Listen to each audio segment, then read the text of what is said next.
Morris ने राघव को बहुत बेइज्जत किया, इसलिए तान्या वहां से जाना चाहती थी। उसे रोकने के लिए मॉरिस ने अपने असली इरादे और रंग दिखा दिए। उसके इशारे पर राघव को खूब मारा गया। थोड़ी देर में ही बात बहुत आगे बढ़ गई थी, तो आखिरकार याशी ने खुद मॉरिस को अपने साथ रात बिताने के लिए तैयार कर लिया, और इसी बात पर मॉरिस ने तान्या को राघव के साथ जाने दिया। फिर राघव को बीच में छोड़कर तान्या घर चली गई। तभी सड़क पर एक आदमी कार में आया और कार रोककर उसने राघव के हाथ में एक मोबाइल और एक कार्ड दे दिया। उस आदमी ने कार्ड और मोबाइल देते हुए राघव से कहा, ये आपके लिए, अब टाइम आ चुका है जब ये आपको मिले। राघव उसे एक टक देख रहा था, क्योंकि उसने आज से पहले उस आदमी को कभी भी नहीं देखा था। ये मोबाइल देखने में बहुत ही अलग था, और जो कार्ड उसे मिला था उस पर कोई लोगो भी नहीं बना हुआ था। उस महंगी गाड़ी के अंदर से कोई राघव को दे रहा था। राघव थोड़ा झुका और दरवाजे को खोलते हुए बोला, तुम जो कोई भी बाहर निकलो, मुझे तुमसे बात करनी है। जैसे ही राघव ने अपनी बात पूरी की, तो गाड़ी के अंदर बैठे आदमी ने राघव को एक जोर से लात मारी, जिससे वो सीधा नीचे गिर पड़ा था। वो आदमी चुपचाप गाड़ी से बाहर आया और उसने राघव को बहुत बुरी तरह पीटा। फिर वो आदमी वापस अंदर बैठ गया, और अंदर बैठकर उसने राघव से कहा, आज के बाद जब भी कुछ बोलो तो सोच समझ कर बोलना, सर ने तुम्हारे लिए यही मैसेज दिया है। उसकी बात खत्म होते ही गाड़ी तेज रफ्तार में वहां से चली गई थी। आश्चर्य की बात थी कि पिछले आधे घंटे में राघव दूसरी बार बहुत बुरी तरह पिट चुका था, लेकिन उसके माथे पर शिकन बिल्कुल नहीं थी, बल्कि वो अभी बहुत खुश था और ये सोच रहा था कि अब उसका बुरा वक्त खत्म होने वाला था। राघव सड़क पर ही गिरा हुआ था कि तभी वहाँ उसके साथ होटल में काम करने वाला उसका दोस्त ललित आया। ललित ने जैसे ही राघव को ऐसे सड़क पर पड़े हुए देखा तो वो बहुत परेशान हो गया। उसने राघव को संभाला और कहा, भाई आज तेरा दिन ही खराब था। ये अमीर लोग होते ही ऐसे हैं, इन्हें लगता है कि जैसे हम वेटर नहीं बल्कि एक नौकर हैं। तेरी हालत तो बहुत खराब लग रही है यार। जहाँ ललित अपने दोस्त के लिए परेशान हो रहा था, वहीं उसका दोस्त राघव अभी भी मुस्कुरा रहा था। राघव ने ललित से कहा, ललित मुझे तो ऐसा लग रहा है कि आज मैं दोबारा जिंदा हो गया हूँ, जैसे कि मुझ में जान आ गई है। ये कहते हुए राघव हंसने लगा। राघव की बातें और हंसी सुनकर ललित और उलझन में पड़ गया। उसे लग रहा था कि शायद मार का असर राघव के दिमाग पर हो गया, इसलिए ये ऐसी बहकी बहकी बातें कर रहा है। उसने राघव से कहा, चल राघव हम हॉस्पिटल चल रहे हैं, तेरी हालत ठीक नहीं है। वही ललित की बातों को राघव ने जैसे अनसुना ही कर दिया था।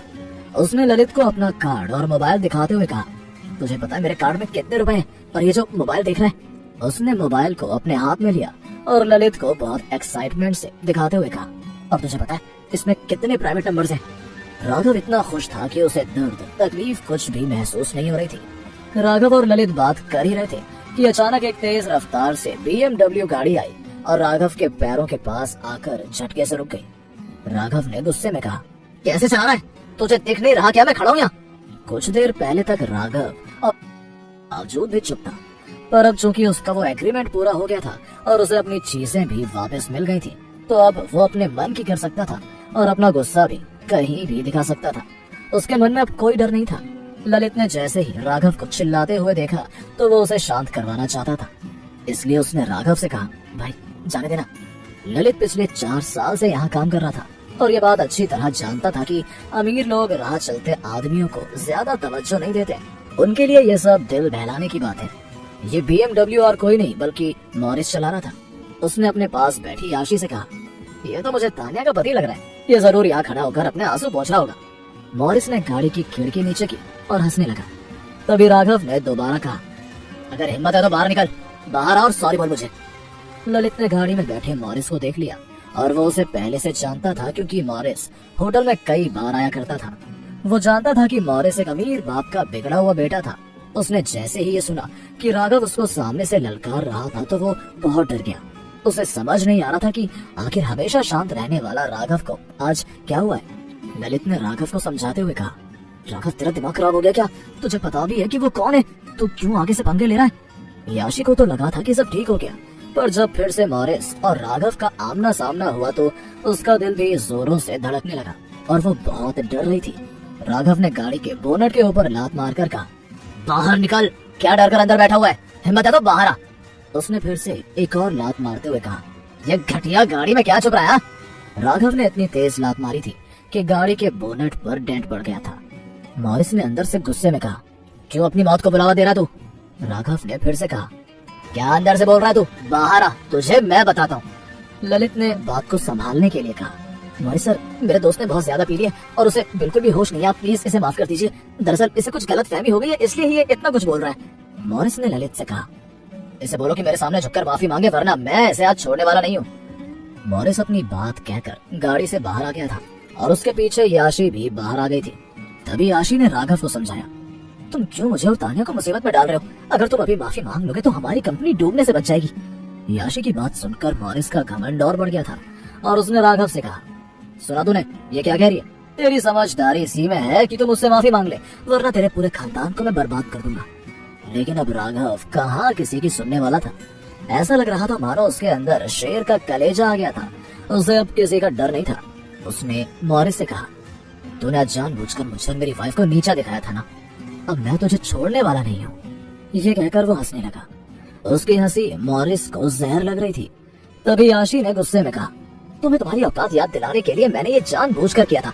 तुम तो बस नाम के पति हो और एक नाकारा दामाद भी। मैंने तो बस तुम्हारी जगह याद दिलाई थी और कुछ नहीं। मैं चाहती थी कि तानिया को भी ये एहसास हो कि वो किस नालायक के साथ रह रही है। ये सुनते ही राघव को विश्वास नहीं हुआ। उसने कभी नहीं सोचा था कि याशी तानिया के साथ कुछ ऐसा भी कर सकती थी।